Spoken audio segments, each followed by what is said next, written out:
Essa é a oitava aula do curso Scrum Master 1. Nesta aula, nós vamos falar sobre o conceito do desenvolvimento preditivo. O desenvolvimento preditivo, ele é o conceito usado nos formatos de gestão de projetos mais tradicionais. Nesse formato, a gente começa sempre pelo levantamento de requisitos. Logo no início do projeto, você busca todas as informações, você senta com o cliente, com todas as partes interessadas e levanta o escopo do projeto no menor nível de detalhe. Aí você vai avançando de fase.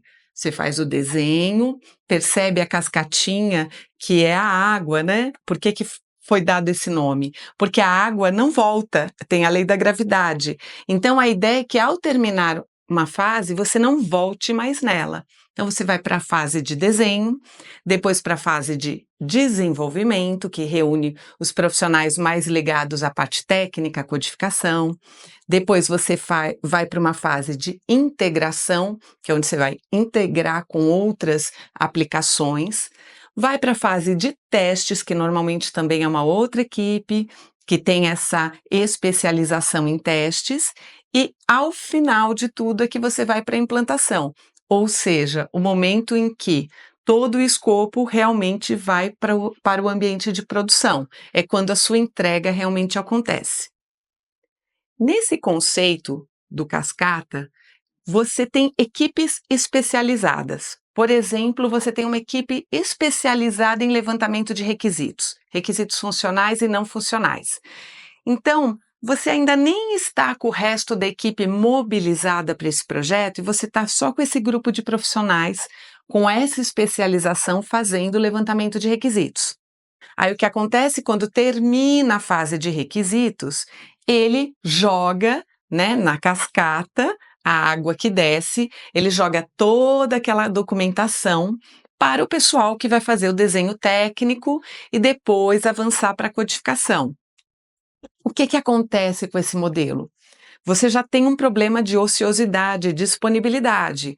Então, tem um certo desperdício, porque quando o pessoal de requisitos está trabalhando, os outros times com as outras especializações normalmente estão envolvidos em outro projeto ou estão ociosos.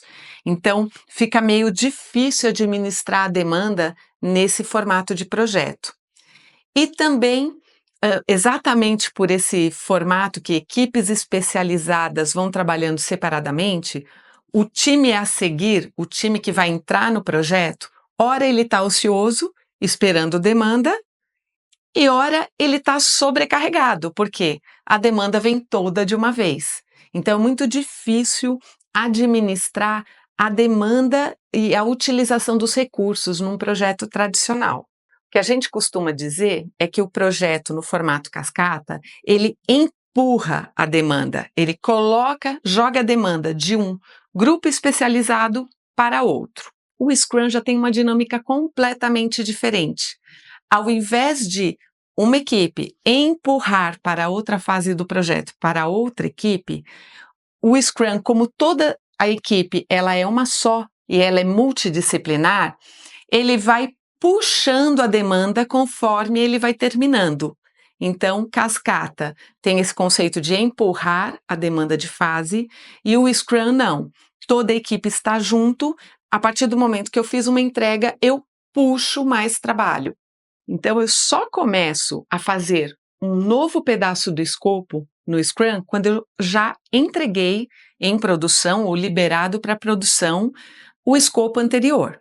Por isso, diferente dos times no formato cascata, que eu tenho lá o time especializado de requisitos, o time especializado de analistas e de gerentes de projeto para fazer o desenho, o time especializado para codificação e para testes, no time Scrum, essas especialidades estão todas no mesmo grupo.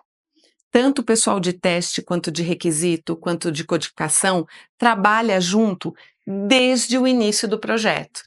Agora a gente vai detalhar um pouquinho cada uma das fases de um projeto no formato cascata. Começando pelo levantamento de requisitos. A gente pressupõe que o cliente já sabe tudo o que ele precisa logo no início do projeto. E ainda mais, ele sabe tudo o que ele precisa num grau de detalhe muito profundo. Então, Ao final, quando o pessoal de requisitos termina o seu trabalho, eles empurram na cascata para o pessoal da fase de desenho. É onde entra o gerente de projetos, montando o cronograma, os analistas que já vão descer num nível de detalhamento mais técnico, qual é a arquitetura, quais são as linguagens a serem adotadas. Então, eles vão especificar tecnicamente. A partir daí, o cliente dá a sua aprovação. Ou seja, muito no início do projeto, eu já cravei em pedra o que é o escopo. Mudar esse escopo a partir daí é algo bem traumático num projeto tradicional. Passando a fase do desenho, onde tudo já está detalhadamente planejado, é que eu vou para as fases de desenvolvimento mais técnico. Então, eu tenho a parte da codificação. A partir daí, o pessoal que trabalhou no código, que detalhou tudo, ele vai para esse momento de integração com outras equipes ou outros softwares, né, os pontos de integração desse escopo de software, né, desse projeto novo, e depois vai para um time de teste, tudo no cascata, né? Quando chega em teste, em tese, praticamente eu jamais deveria voltar, por exemplo, para a fase de requisitos. O máximo seria alguma correção e demandaria para o pessoal de desenvolvimento. E depois do teste, eu vou para a implementação em produção de fato. Ou seja, no modelo cascata, eu às vezes passei 2, 3 meses em levantamento de requisito, desenho técnico, codificação, teste, e às vezes dentro desses 3 meses eu não entreguei uma única funcionalidade em produção. Aí vem uma diferença muito grande do modelo ágil, né, que a gente vai falar mais adiante. Então eu demoro muito tempo para começar a colocar algo de fato em produção. Como desde o início o escopo, o cronograma já foi super detalhado, eu preciso de reuniões muito formais, normalmente semanais, às vezes mensais, de acompanhamentos rigorosos desse cronograma. E aí as mudanças não são muito bem-vindas, porque é um trabalhão.